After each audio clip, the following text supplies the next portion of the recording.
আমার মনে হচ্ছে যে আমরা যে বিরোধী দলের চেয়ারে বসছি এটাও ওনারা মানতে রাজি না। সরকারকে ধন্যবাদ জানাই যে তারা এই প্রথমবারের মতো শহীদদের জন্য দোয়ার আপনার সিস্টেম চালু করেছেন, সেজন্য আমি ধন্যবাদ জানাচ্ছি।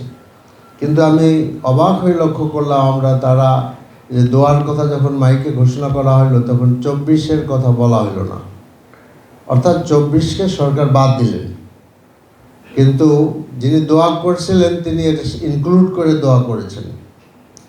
এরপরে যেটা আমরা দেখলাম যে প্রোটোকল ভায়োলেট করা, দারুণভাবে প্রোটোকল ভায়োলেট করা হলো। সেখানে আমরা দাঁড়িয়েছিলাম, প্রেসিডেন্ট আগে দিবেন, প্রাইম মিনিস্টার পরে দিবেন, ঠিকই আছে, কিন্তু এরপর দলের পক্ষ থেকে, পরিবারের পক্ষ থেকে, অমুকের পক্ষ থেকে, এটা আসলে আপনার যেটাকে প্রোটোকল আছে আপনার আমাদের রাষ্ট্রের, সেটার মধ্যে এগুলো পড়ে না।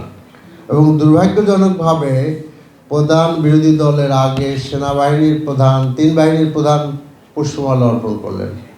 তো আমাদের ওখানে অনেকেই অরাজকতা তৈরি করতে চেয়েছিল, আমরা এটা ঠেকাইছি যে না, করেন না। তো কাজে এইটা আমরা কখনোই আসলে অকে অন্যকে স্বীকৃতি দিতে পারি না।